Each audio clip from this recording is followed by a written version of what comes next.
here is the little generative probability based synthesizer we're going to make in Pure Data real quick. Just let you check that out. Go ahead and delete these things out of here. Alright, to start, we have right here, the phaser is the, I believe it's a sawtooth oscillator. I picked that over using the os object. Makes a sine wave oscillator, sometimes a little bit harder to hear unless it's being modified. This is the digital audio converter. Down here, this is what does the sound output. So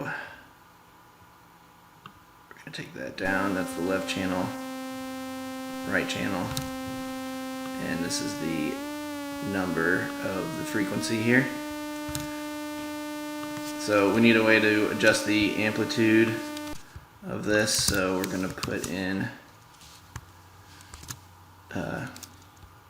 this box here, which controls the volume of the audio signal. Drop that in. And then we're going to do a slider to control the volume. And volume goes between 0 and 1. 1 is full volume. You can take it up to 127, but it will damage your eardrums.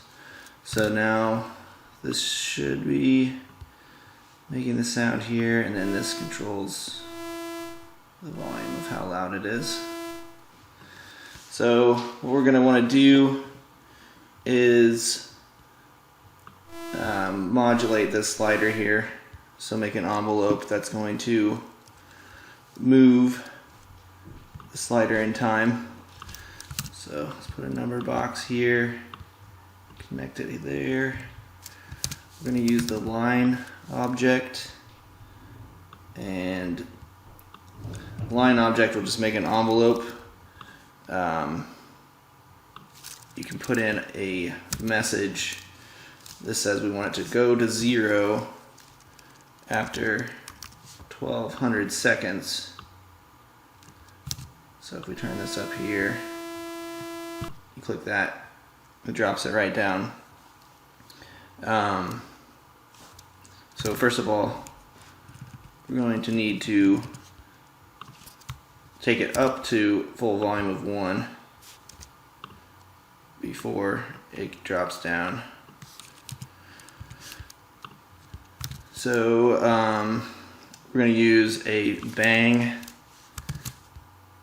button here, which is like a trigger button, and there's some details with bang order of what things happen first or second or third. I'm not going to go into the detail of that, but this takes a trigger and creates 2 bangs. That's what the B's are. And in Pure Data, things go from right to left, so this one's going to go first. We want to go up to 1 and then immediately start dropping down to 0 over time in Pure Data is milliseconds, so this is 1200 milliseconds. Let's see if this works right. So yeah, it jumps right up to 1 and then descends down to 0. So there's your envelope. Now we need to figure out how to sequence some notes here. These are just frequency numbers. We want to get actual notes on a keyboard, so we're going to use the MIDI to frequency object. It's M to F. This will take a keyboard number. You can download anything on Google. You can find something on Google that'll show the numbers on a keyboard that pertain to which note. So if we just do another number box here, you won't hear this, but these numbers automatically pick the frequency that you're playing. I'll trigger that. And we're going to use random to decide what note we're playing. I'm going to choose random 20 numbers, so it's going to go 0 to 19.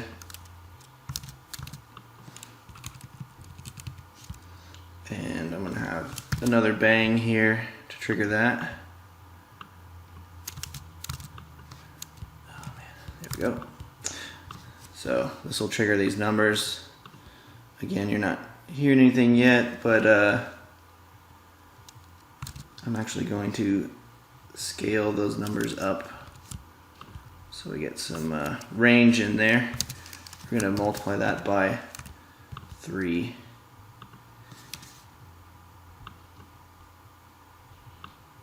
This is where the math gets fun, because you can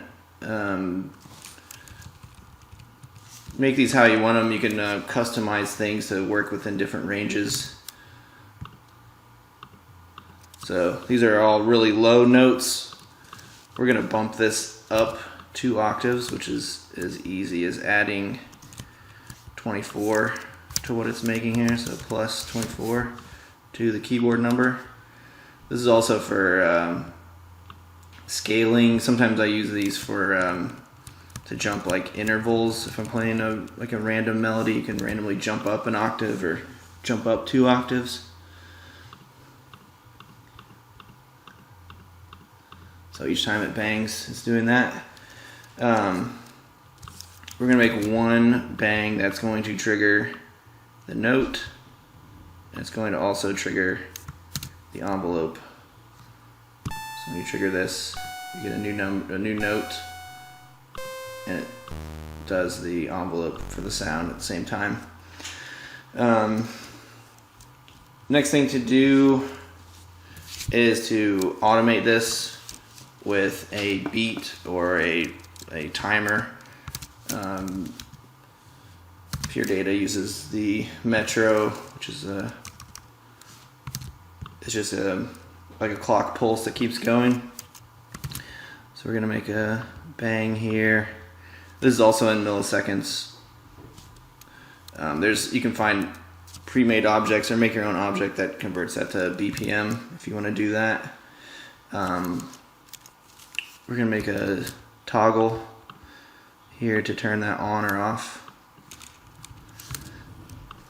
So now it's gonna count through.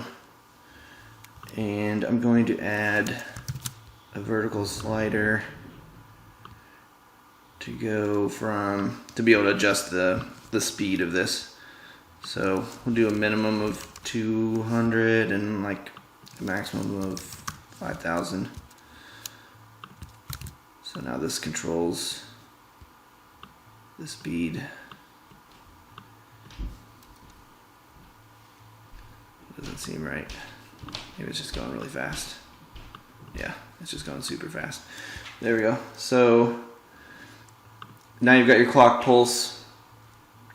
We're going to take that through an on-off switch called a spigot. And we'll do another bang here to see if that clock is going through. And the spigot has it turned off.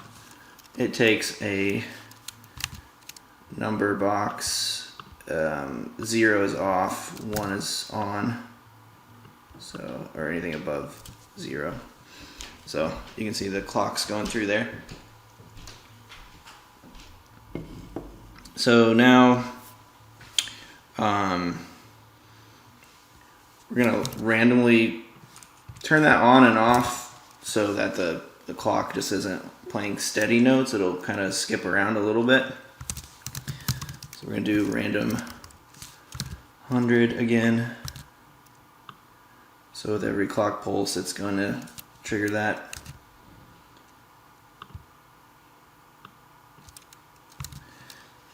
And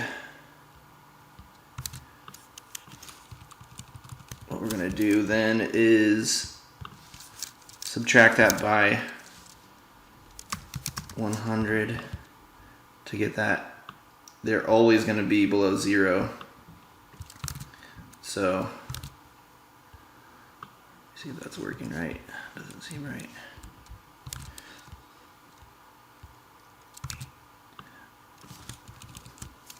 oh yeah, I'm going to use this formula. If it's greater than 1, it'll output a 1. If it's less than 1, it's going to stay 0. So as long as it's generating these numbers and it subtracts 100, it's going to stay off. So this is where the probability comes in.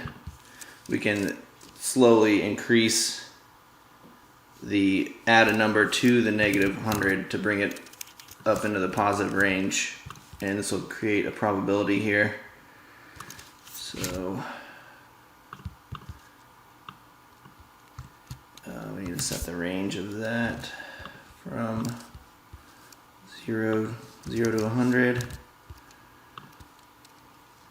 and add it in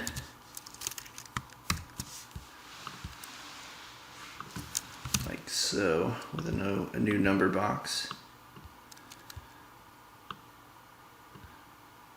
So now we're generating these random numbers that are below 0, but as we start to introduce a little bit of positive, you can see that some of them are getting above 0. So then we'll disconnect this here and connect this in there. So now you can see that we're occasionally getting a 1. So it's occasionally starting to turn on. And we're going to use the send object. This is a quick way to move data around without having to send wires all the time. So we're going to send trigger out of here. And you can use S and R instead of send return. So I'm going to do R trigger. It brings that trigger back in.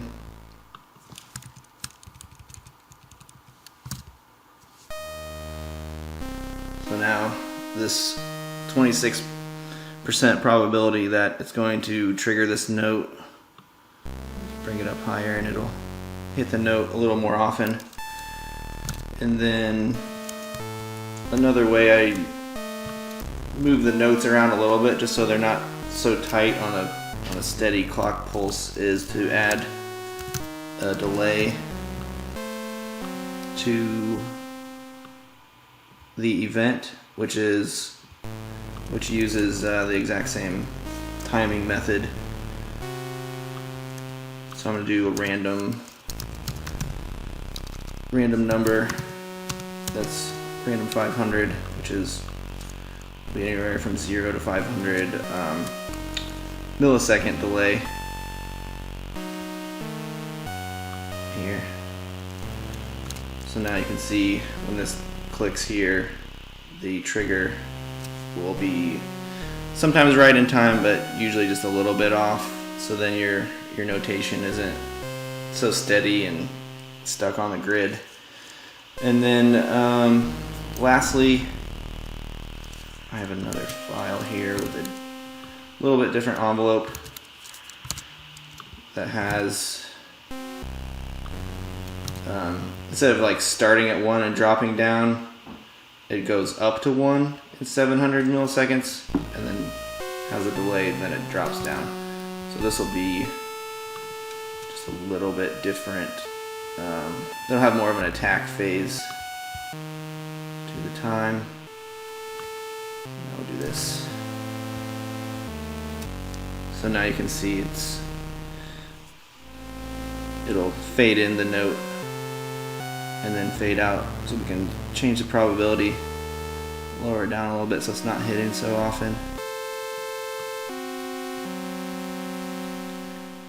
And now we've got a randomly generating sequence and synthesizer with an oscillator and an envelope. And when I use this for the in my own work, I sometimes use it with oscillators and synthesizers I've built in Pure Data, but I can also use this object I have over here, which is note out.